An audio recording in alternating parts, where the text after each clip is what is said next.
जय हिंद दोस्तों, स्वागत है आप सभी का आपके अपने परिवार द लॉजिकल साइंस में।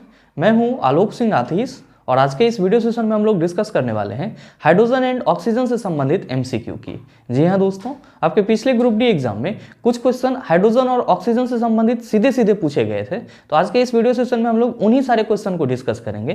ध्यान में रखिएगा, ये सारे क्वेश्चन आपके लिए इंपॉर्टेंट है। क्वेश्चन का लेवल भले ही ईजी है लेकिन आप सबों के लिए इंपॉर्टेंट है, इसलिए ये आपके पिछले ग्रुप डी एग्जाम में पूछे गए हैं, तो आप सबों को इसका रिविजन जरूर करना चाहिए। साथ ही आपकी जानकारी के लिए बताना चाहूंगा कि आज के इस सेशन का जो भी क्वेश्चन है उसका पीडीएफ आपको कहां मिलेगा, ये हमारे टेलीग्राम ग्रुप से मिल जाएगा, जिसका लिंक मैंने नीचे डिस्क्रिप्शन में डाल दिया है, आप वहां से जाकर के ले सकते हैं। साथ ही अगर आप में से कोई चाहते हैं साइंस को कंप्लीट रिवाइज करना तो आप जुड़ सकते हैं हमारे साथ इस अर्जुना बायो बैच में और लक्ष्य फिजिक्स केमिस्ट्री बैच में।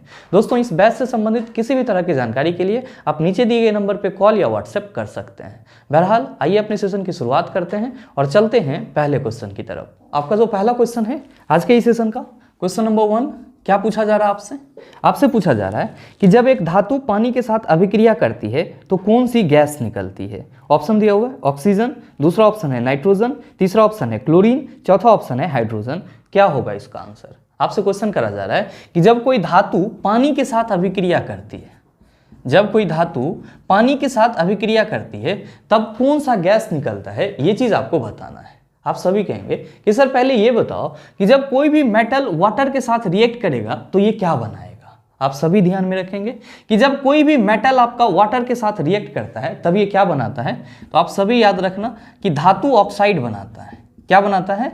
धातु ऑक्साइड बनाता है। और साथ ही साथ कौन सा गैस रिलीज करता है, तो आप सभी कहेंगे हाइड्रोजन गैस रिलीज करता है। कौन सा गैस रिलीज करता है? हाइड्रोजन गैस रिलीज करता है। जैसे अगर हम लोग बात करते हैं कि सोडियम के 2 परमाणु की अभिक्रिया अगर वाटर के 2 मॉलिक्यूल्स के साथ कराया जाए, ध्यान में रखिएगा, सोडियम आपका क्या है, आप कहेंगे धातु है, और यहाँ पे H2O क्या है, आप कहेंगे पानी है। क्या ध्यान में रखना है कि जब सोडियम के 2 परमाणु की अभिक्रिया वाटर के 2 मॉलिक्यूल्स 2 अणु के साथ करवाई जाती है तब क्या बनता है, तो आप सभी याद रखना कि तब आपका 2NaOH बनता है, यानी कि सोडियम हाइड्रोक्साइड के 2 अणु बनते हैं और साथ ही साथ क्या रिलीज होता है, तो गुरुजी हाइड्रोजन गैस रिलीज होता है। इसी तरह से अगर आप बात करते हैं कि गुरुजी मैग्नीशियम की अभिक्रिया वाटर के साथ कराई जाए तो क्या बनेगा, आप सभी कहेंगे कि गुरुजी जब मैग्नीशियम वाटर के साथ रिएक्ट करेगा तब ये क्या बना लेगा, MgO बना लेगा, जिसको हम लोग क्या कहते हैं, मैग्नीशियम ऑक्साइड कहते हैं। और क्या रिलीज होगा, तो सर हाइड्रोजन गैस रिलीज होगा। आप क्या देख रहे हैं, आप देख रहे हैं कि दोनों ही केसेस में आपका सोडियम मेटल और मैग्नीशियम मेटल जब वाटर के साथ अभिक्रिया कर रहा है तो क्या बना रहा है, तो गुरुजी धातु का यहाँ पे हाइड्रोक्साइड बन रहा है और साथ ही साथ यहाँ पे धातु का ऑक्साइड बन रहा है और क्या रिलीज हो रहा है, तो हाइड्रोजन गैस रिलीज हो रहा है। तो हम सभी हमेशा याद रख सकते हैं क्या, कि जब धातु पानी के साथ अभिक्रिया करेगा तो क्या बनाएगा, धातु का ऑक्साइड, या फिर कह सकते हैं कि धातु का हाइड्रोक्साइड बनाएगा। क्या बनाएगा, धातु का हाइड्रोक्साइड। और कौन सी गैस रिलीज करेगा, तो सर हाइड्रोजन गैस रिलीज करेगा। तो आपसे जो क्वेश्चन पूछा जा रहा है कि जब एक धातु पानी के साथ अभिक्रिया करती है तो कौन सी गैस निकलती है, आप सभी कहेंगे हाइड्रोजन गैस निकलती है। और इसीलिए आपके इस क्वेश्चन का सही आंसर क्या हो जाएगा, आप कहेंगे कि गुरुजी option number D is the right answer of this question.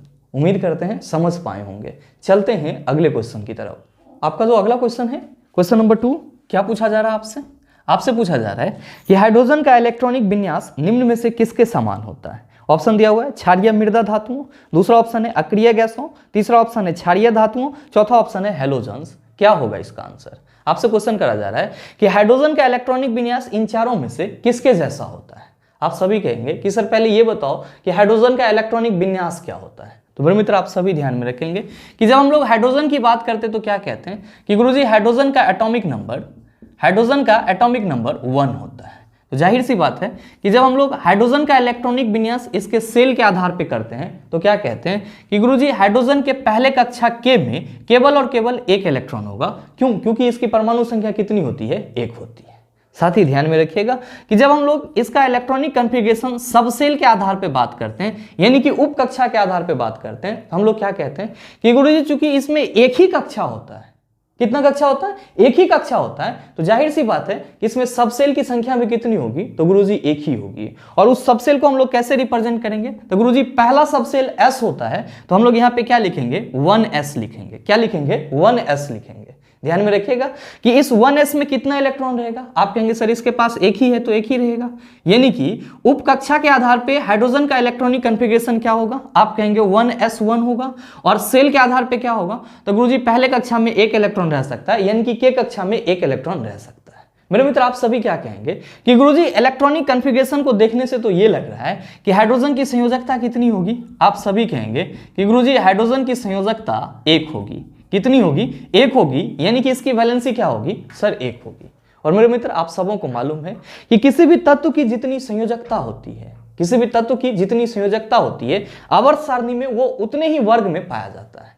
इस तत्व की संयोजकता कितनी है, 1 है, तो जाहिर सी बात है कि हाइड्रोजन आपका आवर्त सारणी के किस वर्ग में मिलेगा। आप कहेंगे कि गुरुजी हाइड्रोजन जो है वो आवर्त सारणी के वर्ग 1 में मिलेगा। किस में मिलेगा, वर्ग 1 में मिलेगा। और मेरे मित्र ध्यान में रखेंगे कि वर्ग 1 के तत्वों को क्या कहा जाता है, मैंने आपको पीछे के सेशन में बताया है। आप सभी कहेंगे कि गुरुजी वर्ग 1 के तत्वों को क्षारीय धातु कहा जाता है। क्या कहा जाता है, क्षारीय धातु कहा जाता है, जिसमें आपका कौन कौन सा तत्व रहता है। तो आप कहते हैं कि गुरुजी पहला तो हाइड्रोजन रहता है, दूसरा कौन सा रहता है, लिथियम रहता है, तीसरा सोडियम रहता है, चौथा आपका पोटेशियम रहता है। इसका मतलब ये हुआ कि ये जो आपका हाइड्रोजन है ये आवर्त सारणी के वर्ग 1 में पाया जाएगा और वर्ग 1 के तत्वों को हम लोग क्षारीय धातु कहते हैं। तो जाहिर सी बात है कि हाइड्रोजन का जो इलेक्ट्रॉनिक कॉन्फ़िगरेशन होगा वो किसके जैसा होगा। आप कहेंगे कि गुरुजी क्षारीय धातु जैसा होगा। किसके जैसा होगा, क्षारीय धातु जैसा होगा। तो आपसे जो क्वेश्चन पूछा जा रहा है कि हाइड्रोजन का इलेक्ट्रॉनिक विन्यास निम्न में से किसके समान होता है, आप कहेंगे क्षारीय धातुओं के समान होता है। तो आपके इस क्वेश्चन का सही आंसर क्या होगा,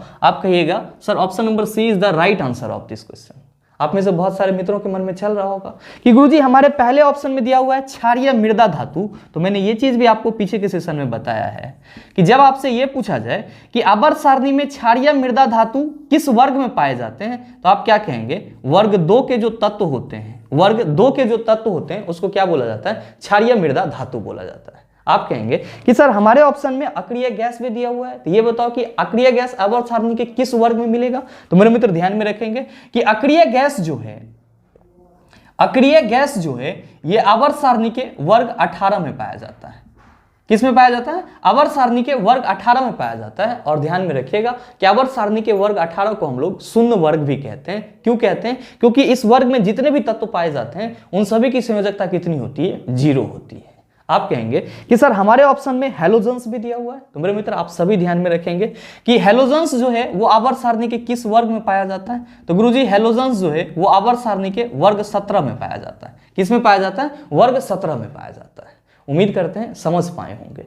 चलते हैं अगले क्वेश्चन की तरफ। आपका जो अगला क्वेश्चन है, क्वेश्चन नंबर 3, क्या पूछा जा रहा है आपसे, आपसे पूछा जा रहा है कि वनस्पति तेल का हाइड्रोजनीकरण डैश का एक उदाहरण है। ऑप्शन दिया हुआ है विस्थापन अभिक्रिया, दूसरा ऑप्शन है मिश्रण अभिक्रिया, तीसरा ऑप्शन है संकलन अभिक्रिया, चौथा ऑप्शन है प्रतिस्थापन अभिक्रिया। क्या होगा इसका आंसर। आपसे क्वेश्चन करा जा रहा है कि वनस्पति तेल का जो हाइड्रोजनीकरण होता है वो किस प्रकार का अभिक्रिया होता है। आप सभी कहेंगे कि गुरुजी पहले ये बताओ कि ये हाइड्रोजनीकरण क्या होता है। तो मेरे मित्र आप सभी ध्यान में रखना, क्या ध्यान में रखेंगे कि वनस्पति तेल से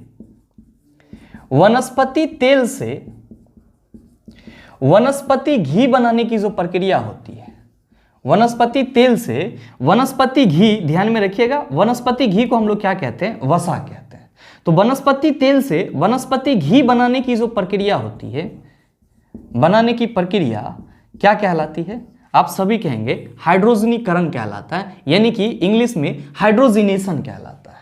ध्यान में रखिएगा कि इस प्रक्रिया में क्या होता है। तो गुरुजी इस प्रक्रिया में असंतृप्त हाइड्रोकार्बन के साथ हाइड्रोजन को जोड़ा जाता है किसी न किसी उत्प्रेरक के उपस्थिति में। क्या ध्यान में रखेंगे कि इस प्रक्रिया में क्या होता है। तो गुरुजी इस प्रक्रिया में असंतृप्त हाइड्रोकार्बन के साथ, इस प्रक्रिया में असंतृप्त हाइड्रोकार्बन के साथ किसको जोड़ा जाता है, तो सर हाइड्रोजन को जोड़ा जाता है किसी न किसी उत्प्रेरक के उपस्थिति में।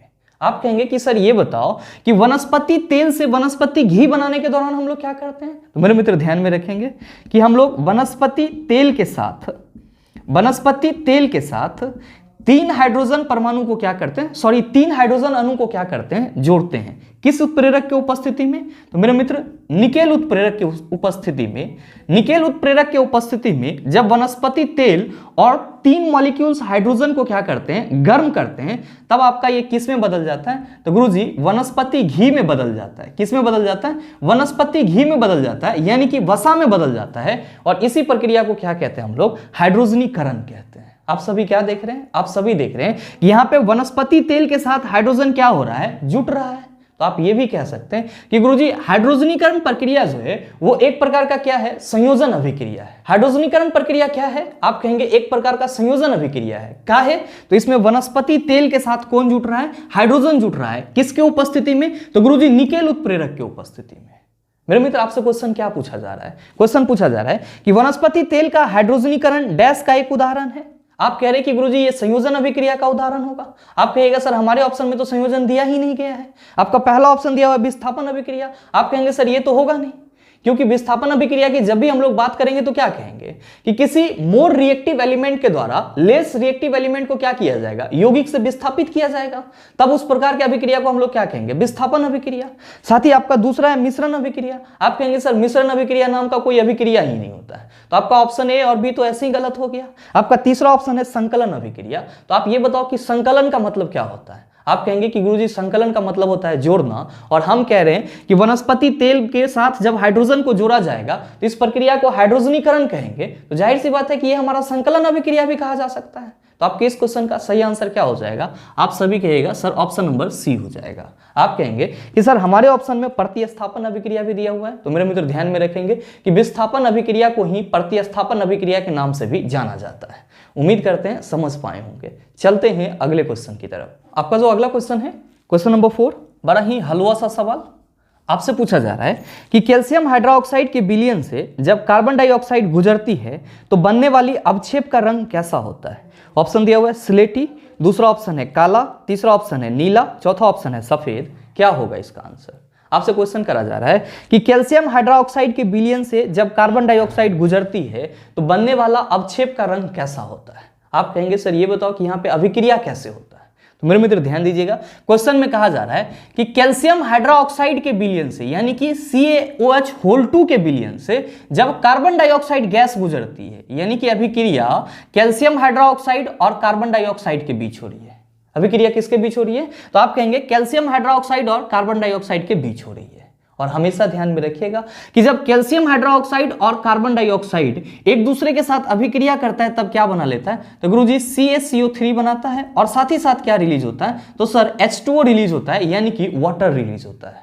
और मेरे मित्र ध्यान में रखेंगे कि कैल्शियम कार्बोनेट क्या होता है? तो जस्ट लाइक या अवक्षेप की तरह आपको प्राप्त होता है। और इसका रंग कैसा होता है? तो गुरुजी इसका रंग सफेद होता है। कैसा होता है? इसका रंग सफेद होता है। तो आपसे जो क्वेश्चन करा जा रहा है कि जब कैल्शियम हाइड्रोक्साइड विलयन से कार्बन डाइऑक्साइड गैस को प्रवाहित किया जाएगा, यानी कि गुजारा जाएगा, तो बनने वाला अवक्षेप का रंग कैसा होगा? आप कहेंगे सर सफेद होगा। तो आप बताइए कि आपके इस क्वेश्चन का सही आंसर क्या हो जाएगा? आप सभी कहेंगे कि गुरुजी ऑप्शन नंबर डी हो जाएगा। मेरे मित्र ध्यान में रखिएगा कि ये जो आपका कैल्शियम हाइड्रोक्साइड है इसको हम लोग क्या कहते हैं? तो गुरुजी इसको हम लोग बुझा हुआ चूना कहते हैं। क्या कहते हैं? बुझा हुआ चूना कहते हैं। और ध्यान में रखिएगा कि इसी बुझा हुआ चूना का उपयोग हम लोग कहां पे करते हैं? तो घरों में पुताई के लिए करते हैं। कहां पे करते हैं? घरों में पुताई के लिए करते हैं, यानी कि घरों में कलर करने के लिए करते हैं। मेरे मित्र आप सभी इस चीज को देखे होंगे कि जब नया नया घर में आप क्या करते हैं? चूना करते हैं, तो चूना का रंग उतना निखर के सामने नहीं आता है। जैसे मान लो आज आपने घर में चूना करा, तो आज आपको चूना का व्हाइट कलर पूरी तरह से नहीं दिखाई पड़ेगा। 1-2 दिन के बाद आपको पूरा का पूरा व्हाइट कलर दिखाई पड़ता है, और 1-2 दिन बाद आपको पता चलता है कि अच्छा इस घर में नया नया चूना हुआ है। ध्यान दीजिएगा, एक्चुअली में ये जो आपका बुझा हुआ चूना है जिसे आप अपने घरों में पुताई करते हैं, वो आपको पहले दिन से ही निखर के सामने नहीं आता है। इसलिए नहीं आता है क्योंकि जो आपका बुझा हुआ चूना होता है वो अचानक से कार्बन डाइऑक्साइड के साथ अभिक्रिया नहीं कर लेता है।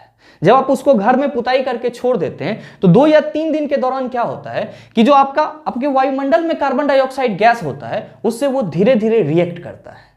जब आप घरों में पुताई करके छोड़ देते हैं तो आपके वायुमंडल में जो कार्बन डाइऑक्साइड गैस होता है उसे वो क्या करता है? धीरे धीरे अभिक्रिया करता है, और धीरे धीरे अभिक्रिया करने के बाद घरों के दीवारों पर क्या हो जाती है? तो गुरुजी एक परत जम जाती है, और उस परत को हम लोग क्या कहते हैं? कैल्शियम कार्बोनेट कहते हैं।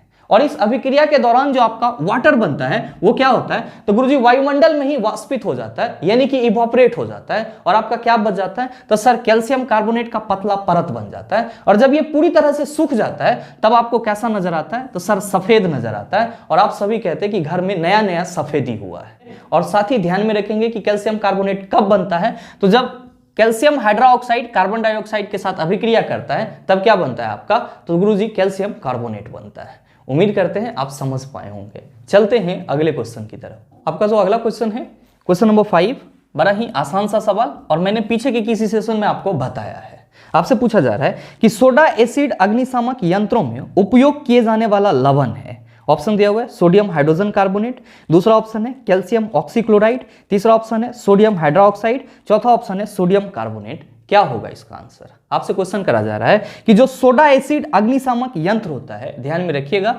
इसी को हम लोग इंग्लिश में क्या कहते हैं, इसी को हम लोग इंग्लिश में सोडा एसिड फायर एक्सटिंग्यूशर कहते हैं। क्या कहते हैं? सोडा एसिड फायर एक्सटिंग्यूशर कहते हैं। और आप सभी कहेंगे कि गुरुजी इस यंत्र, इस डिवाइस का यूज आग बुझाने के लिए किया जाता है।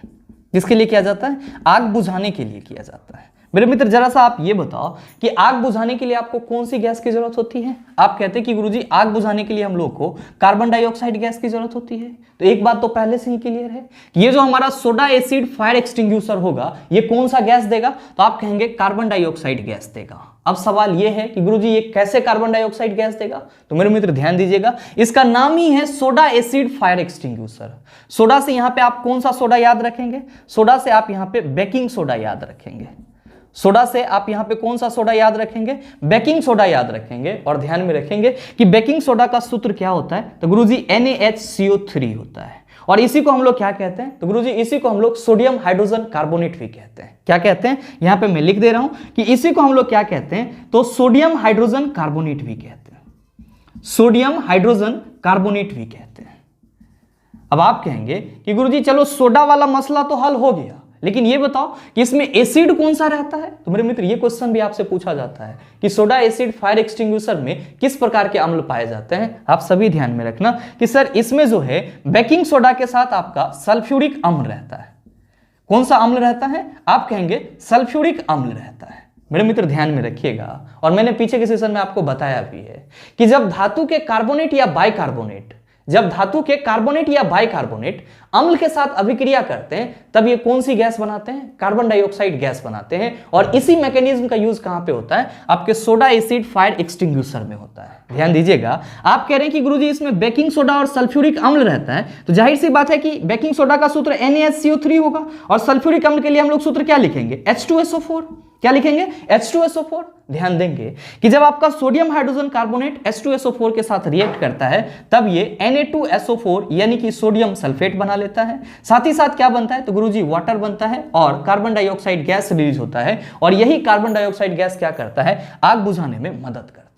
तो आपसे जो क्वेश्चन पूछा जा रहा है कि सोडा एसिड अग्निशामक यंत्रों में उपयोग किया जाने वाला लवण है, आप सभी क्या कहेंगे? सोडियम हाइड्रोजन कार्बोनेट जो है ये सोडा एसिड फायर एक्सटिंग्यूशर में उपयोग किया जाने वाला लवण है। तो आपके इस क्वेश्चन का सही आंसर क्या हो जाएगा? आप कहिएगा सर ऑप्शन नंबर ए हो जाएगा। मेरे मित्र अगर आपसे क्वेश्चन ये पूछा जाए कि सोडा एसिड फायर एक्सटिंग्यूशर में निम्नलिखित में से कौन सा अम्ल यूज किया जाता है, किस अम्ल का उपयोग किया जाता है, आप कहेंगे सल्फ्यूरिक अम्ल का उपयोग किया जाता है, जिसका सूत्र क्या होता है? आप कहेंगे सर H2SO4 होता है। उम्मीद करते हैं समझ पाए होंगे। चलते हैं अगले क्वेश्चन की तरफ। आपका जो अगला क्वेश्चन है, क्वेश्चन नंबर 6, क्या पूछा जा रहा है आपसे?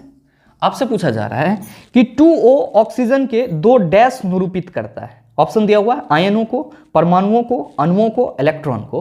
क्या होगा इसका आंसर? आपसे क्वेश्चन करा जा रहा है कि 2O ऑक्सीजन के डैश को निरूपित करता है। मेरे मित्र हमेशा ध्यान में रखेंगे कि जब भी आपको इस तरह के तत्व कहीं पे भी लिखा हुआ मिलेगा, यहां पे तो आपका 2O लिखा हुआ है, अगर आपको 3N लिखा हुआ मिलेगा या फिर अगर आपको 4C लिखा हुआ मिलेगा, तो आप सभी समझ आना कि इस तरह से तत्वों का जो रिप्रेजेंटेशन होता है वो तत्वों के परमाणुओं का रिप्रेजेंटेशन होता है। सिर्फ हमको यहां पे ये समझना होता है कि गुरुजी यहां पे अगर 2 लगा हुआ है तो ये ऑक्सीजन के 2 परमाणु हैं। ऑक्सीजन के क्या हैं? 2 परमाणु हैं। यहां पे अगर नाइट्रोजन से पहले 3 लगा हुआ है तो ये क्या है? तो गुरुजी नाइट्रोजन के 3 परमाणु हैं। क्या है? 3 परमाणु हैं। और यहां पे 4C लिखा हुआ है, इसका मतलब ये हुआ कि यहां पे कार्बन के 4 परमाणु हैं। क्या है, कार्बन के 4 परमाणु हैं। तो कोई भी तत्व अगर आपको इस सिंबल में कहीं पे भी लिखा हुआ मिले तो आप क्या समझेंगे कि गुरुजी इसके इस साइड में जितना संख्या होगा उतने परमाणु की बात की जा रही है। तो आपसे जो क्वेश्चन पूछा जा रहा है कि 2O ऑक्सीजन के 2 डैश निरूपित करता है, आप कहेंगे कि 2O ऑक्सीजन के 2 परमाणु को निरूपित करता है। तो आपके इस क्वेश्चन का सही आंसर क्या होगा? आप सभी कहिएगा सर ऑप्शन नंबर बी हो जाएगा। आप में से बहुत सारे मित्रों के मन में चल रहा होगा कि गुरुजी अगर हमको ऑक्सीजन के अणु को रिप्रेजेंट करना होगा तो कैसे करेंगे? मेरे मित्र बड़ा ही सरल है, ध्यान में रखिएगा कि जब आप ऑक्सीजन के अणु को रिप्रेजेंट करेंगे तब आप क्या लिखेंगे? O2 लिखेंगे। क्या लिखेंगे? O2 लिखेंगे। इसी तरह से जब आप नाइट्रोजन के अणु को रिप्रेजेंट करेंगे तब आप क्या लिखेंगे? N3 लिखेंगे। और इसी तरह से जब आप क्या करेंगे तो गुरुजी कार्बन के अणु को रिप्रेजेंट करेंगे तो आप क्या लिख सकते हैं? C2 लिख सकते हैं या फिर C6 लिख सकते हैं। जितने भी आपका अणु में परमाणु उपस्थित होगा उसके वास्तविक संख्या को आप क्या करेंगे तो गुरुजी तत्व के दाहिने साइड में लिख देंगे तो वो क्या हो जाएगा? उस तत्व का अणु हो जाएगा। साथ ही आप सबों के मन में चल रहा होगा कि गुरुजी ये बताओ कि ऑक्सीजन के आयन को कैसे रिप्रेजेंट करेंगे? मेरे मित्र आप सबों को मालूम होना चाहिए कि ऑक्सीजन पे कितना निगेटिव चार्ज होता है। आप कहते हैं कि गुरुजी 2 निगेटिव चार्ज होता है, तो ऑक्सीजन आयन को हम लोग O2- से रिप्रेजेंट करते हैं। किससे रिप्रेजेंट करते हैं? O2- से रिप्रेजेंट करते हैं। और ध्यान में रखिएगा, अब आप क्या कहेंगे कि 2O अगर कहीं पे लिखा होगा तो ये ऑक्सीजन का 2 परमाणु है, O2 लिखा हुआ होगा तो हम कहेंगे कि ये ऑक्सीजन का अणु है, और O2- लिखा होगा तो हम क्या कहेंगे? ये ऑक्सीजन का आयन है। उम्मीद करते हैं समझ पाए होंगे। चलते हैं अगले क्वेश्चन की तरफ। आपका जो अगला क्वेश्चन है, क्वेश्चन नंबर 7, क्या पूछा जा रहा है आपसे? आपसे पूछा जा रहा है कि O2 का आणविक द्रव्यमान डैश होता है। बड़ा ही सरल सा क्वेश्चन है। आप सभी कहेंगे कि गुरुजी हमसे पूछा जा रहा है कि O2 का आणविक द्रव्यमान क्या होगा, तो हम सभी क्या कहेंगे कि इसमें ऑक्सीजन के 2 परमाणु हैं और ऑक्सीजन के एक परमाणु का द्रव्यमान 16 होता है। चूंकि यहाँ पे 2 है तो 16 गुना 2 कितना हो जाएगा? तो सर 32 हो जाएगा। तो आप बताइए सही आंसर क्या होगा? आप सभी कहेंगे सर ऑप्शन नंबर ए हो जाएगा। मेरे मित्र ध्यान दीजिएगा, अगर आपसे ये क्वेश्चन पूछा जाए कि O3 का आणविक भार कितना होता है, ध्यान में रखिएगा, O3 को हम लोग क्या कहते हैं? तो गुरुजी O3 को हम लोग ओजोन कहते हैं। और ये ओजोन क्या है? तो आप सभी याद रखना कि ओजोन जो है ये ऑक्सीजन का अपरूप है। ओजोन क्या है? ऑक्सीजन का अपरूप है। तो आपसे 2 क्वेश्चन यहां से सॉल्व हो जाएगा। जब आपसे यह पूछा जाएगा कि निम्नलिखित में से ऑक्सीजन का अपरूप है, आप कहेंगे ओजोन। और अगर आपसे यह पूछा जाए कि ओजोन का आणविक द्रव्यमान कितना होता है, तो आप क्या कहेंगे कि गुरुजी यहाँ पे ओजोन में ऑक्सीजन के 3 परमाणु हैं और ऑक्सीजन के एक परमाणु का द्रव्यमान 16 होता है। तो हम कह सकते हैं यहाँ पे 16 गुना 3 हो जाएगा और हम सभी कहेंगे कि ओजोन का जो आणविक द्रव्यमान होगा वो कितना हो जाएगा? 48 हो जाएगा। उम्मीद करते हैं समझ पाए होंगे। चलते हैं अगले क्वेश्चन की तरफ। आपका जो अगला क्वेश्चन है, क्वेश्चन नंबर 8, क्या पूछा जा रहा है आपसे? आपसे पूछा जा रहा है कि ऑक्सीजन के अणु में डैश होता है। ऑप्शन दिया हुआ है, एक विद्युत संयोजी बंध, दूसरा ऑप्शन है एक एकल सहसंयोजक बंध, तीसरा ऑप्शन है एक तिहरा सहसंयोजक बंध, और आपका चौथा ऑप्शन है एक दोहरा सहसंयोजक बंध। क्या होगा इसका आंसर? आपसे क्वेश्चन करा जा रहा है कि ऑक्सीजन के अणु में जो ऑक्सीजन के 2 परमाणु आपस में जुटे होते हैं, उस दोनों परमाणुओं के बीच में कौन सा बंधन होता है? आप सभी कहेंगे कि सर ये चीज हम लोग कैसे समझेंगे? सरलता से समझ सकते हैं। ध्यान में रखिएगा, यहाँ पे ऑक्सीजन के कितने परमाणु हैं? आप कहेंगे सर 2, और ऑक्सीजन के 2 परमाणु मिलकर के क्या करते हैं? ऑक्सीजन के अणु का निर्माण करते हैं। और नो डाउट आप सबों को मालूम है कि ऑक्सीजन की संयोजकता कितनी होती है? ऑक्सीजन की संयोजकता कितनी होती है? तो आप सभी कहते हैं कि गुरुजी ऑक्सीजन की संयोजकता 2 होती है। कितनी होती है? 2 होती है। मेरे मित्र ध्यान दीजिएगा कि जब यहाँ पे ऑक्सीजन के 2 परमाणु हैं, ऑक्सीजन के कितने परमाणु हैं? 2 परमाणु हैं, तो आप सभी क्या कहेंगे? आप सभी कहेंगे कि सर इसकी भी वैलेंसी क्या होगी? 2 होगी, और इसकी भी वैलेंसी क्या होगी? 2 होगी। अब आप ही बताओ कि इस दोनों का वैलेंसी कितना होता है? 2 होता है। ये इस स्थिति में क्या करेगा? तो आप कहेंगे कि सर जब ये दोनों मिलकर के अणु बनाएगा तो ये अपने अपने इलेक्ट्रॉन का साझा करेगा। क्या करेगा? अपने अपने इलेक्ट्रॉन का साझा करेगा। और आप सभी क्या कहेंगे कि गुरुजी जब ये इलेक्ट्रॉन का साझा करेगा तो हम कह सकते हैं कि इसके बीच में कौन सा बॉन्ड बनेगा? आप कहेंगे कि गुरुजी इसके बीच में साझेदारी वाला बॉन्ड बनेगा।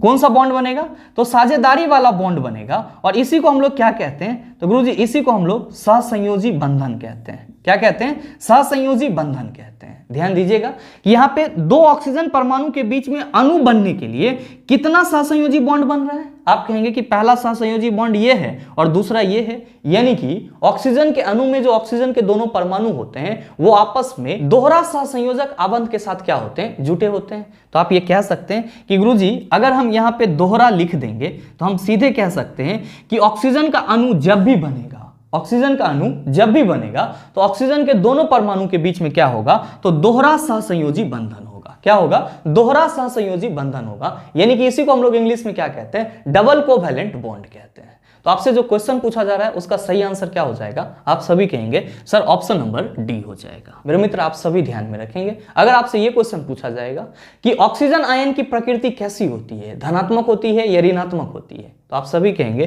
कि गुरुजी ऑक्सीजन आयन को हम लोग O2- से रिप्रेजेंट करते हैं, इसीलिए हम कह सकते हैं कि ऑक्सीजन आयन की जो प्रकृति होती है वो ऋणात्मक होती है। कैसी होती है? ऋणात्मक होती है। इसका मतलब ये हुआ कि ऑक्सीजन जो है वो ऋणात्मक आयन बनाता है। साथ ही ध्यान में रखिएगा, नो डाउट आप सबों को ये मालूम भी होगा कि ऑक्सीजन का परमाणु संख्या कितना होता है? आप कहते हैं गुरुजी 8 होता है, तो जाहिर सी बात है कि इसमें नंबर ऑफ इलेक्ट्रॉन कितना होगा? आप कहेंगे कि गुरुजी ऑक्सीजन में नंबर ऑफ इलेक्ट्रॉन 8 हो जाएगा। कितना हो जाएगा? 8 हो जाएगा। लेकिन अगर आपसे क्वेश्चन ये पूछा जाए कि ऑक्सीजन आयन में कुल इलेक्ट्रॉन की संख्या कितनी होती है, तब आप सभी क्या कहेंगे? आप सभी कहेंगे कि गुरुजी ये आयन जब बनाएगा तो 2 इलेक्ट्रॉन को ग्रहण करेगा, क्योंकि जब तक इलेक्ट्रॉन को गेन नहीं करेगा तब तक हम लोग उसको निगेटिव आयन नहीं बोल सकते हैं। और हम सबों को बहुत पहले से मालूम है कि जब इलेक्ट्रॉन का लॉस होता है तो क्या बनता है? पॉजिटिव आयन बनता है, और जब गेन होता है यानी कि इलेक्ट्रॉन ग्रहण किया जाता है तब क्या बनता है? तो गुरुजी निगेटिव आयन बनता है। तो ऑक्सीजन जो है वो 2 इलेक्ट्रॉन ग्रहण करके क्या बना लेता है? ऋणात्मक आयन बना लेता है। ध्यान दीजिएगा, ऑक्सीजन 2 इलेक्ट्रॉन ग्रहण करके क्या बना लेता है? ऋणात्मक आयन बना लेता है। जब आपका ऑक्सीजन परमाणु की अवस्था में रहता है तब उसमें टोटल नंबर ऑफ इलेक्ट्रॉन कितना है? 8, और ये 2 इलेक्ट्रॉन ग्रहण करेगा तो इसमें टोटल नंबर ऑफ इलेक्ट्रॉन कितना हो जाएगा? 10 हो जाएगा। तो आप सभी याद रखेंगे कि गुरुजी ऑक्सीजन आयन में कुल इलेक्ट्रॉन की संख्या 10 होगी, लेकिन ऑक्सीजन परमाणु में कुल इलेक्ट्रॉन की संख्या कितनी होगी? 8 होगी। तो आप ये चीज भी ध्यान में रखिएगा। उम्मीद करते हैं समझ पाए होंगे। चलते हैं अगले क्वेश्चन की तरफ। आपका जो अगला क्वेश्चन है, क्वेश्चन नंबर 9, क्या पूछा जा रहा है आपसे? आपसे पूछा जा रहा है कि जब एक जस्ता धातु के टुकड़े को हाइड्रोक्लोरिक अम्ल में रखा जाता है तो डैश गैस उत्पन्न होता है। ऑप्शन दिया हुआ है नाइट्रोजन, दूसरा ऑप्शन है हाइड्रोजन, तीसरा ऑप्शन है कार्बन डाइऑक्साइड, चौथा ऑप्शन है ऑक्सीजन। क्या होगा इसका आंसर? आपसे क्वेश्चन करा जा रहा है कि जब किसी जस्ता धातु के टुकड़े को किसी हाइड्रोक्लोरिक अम्ल के साथ रखा जाता है तो कौन सी गैस निकलेगी? आप सभी क्या कहेंगे कि सर बड़ा ही सिंपल है। यहाँ पे क्वेश्चन में कहा जा रहा है कि जो जस्ता है यानी कि जो जिंक है उसकी अभिक्रिया किसके साथ हो रही है? HCl के साथ हो रही है। और हम सबों को मालूम है कि जब भी कोई धातु अम्ल के साथ अभिक्रिया करेगी, जब भी कोई धातु अम्ल के साथ अभिक्रिया करेगी तो कौन सा गैस निकलेगा? आप कहेंगे हाइड्रोजन गैस निकलेगा। कौन सा गैस निकलेगा? हाइड्रोजन गैस निकलेगा। बहुत सारे मित्र सोच रहे होंगे कैसे निकलेगा, तो मेरे मित्र ध्यान देंगे कि जब आपका जिंक HCl के साथ अभिक्रिया करेगा तब ये जिंक क्लोराइड ZnCl2 बना लेगा, और साथ ही साथ क्या रिलीज होगा? तो गुरुजी हाइड्रोजन गैस रिलीज होगा। तो आपसे जो क्वेश्चन पूछा जा रहा है उसका सही आंसर क्या होगा? आप सभी कहेंगे कि सर सही आंसर ऑप्शन नंबर बी हो जाएगा। उम्मीद करते हैं समझ पाए होंगे। चलते हैं अगले क्वेश्चन की तरफ। आपका जो अगला क्वेश्चन है, क्वेश्चन नंबर 10, बड़ा ही आसान सा सवाल। आपसे पूछा जा रहा है कि ड्यूटेरियम की द्रव्यमान संख्या कितनी है? ऑप्शन दिया हुआ है 2, दूसरा ऑप्शन है 4, तीसरा ऑप्शन है 3, चौथा ऑप्शन है 1। क्या होगा इसका आंसर? आपसे क्वेश्चन करा जा रहा है कि ड्यूटेरियम की द्रव्यमान संख्या कितनी है? बहुत सारे मित्र कहेंगे कि सर ये बताओ कि ये ड्यूटेरियम क्या होता है। तो मेरे मित्र ध्यान में रखिएगा कि हाइड्रोजन के 3 समस्थानिक होते हैं। हाइड्रोजन के कितने समस्थानिक होते हैं? 3 समस्थानिक होते हैं, यानी कि 3 आइसोटॉप्स होते हैं। अच्छा, आइसोटॉप हम लोग किसको बोलते हैं? तो हम लोग कहते हैं वैसे परमाणुओं का समूह जिसकी परमाणु संख्या तो समान होती है किंतु द्रव्यमान संख्या अलग अलग होती है, उसको हम लोग क्या कहते हैं? आइसोटॉप्स कहते हैं। और जो आपका हाइड्रोजन तत्व है इसके कितने समस्थानिक हैं? 3 समस्थानिक है। कौन कौन सा? तो गुरुजी पहला होता है प्रोटियम। पहला कौन सा होता है? प्रोटियम। दूसरा आपका ड्यूटेरियम, और तीसरा आपका क्या होता है? तो गुरुजी तीसरा होता है ट्राइटियम। तीसरा क्या होता है? ट्राइटियम।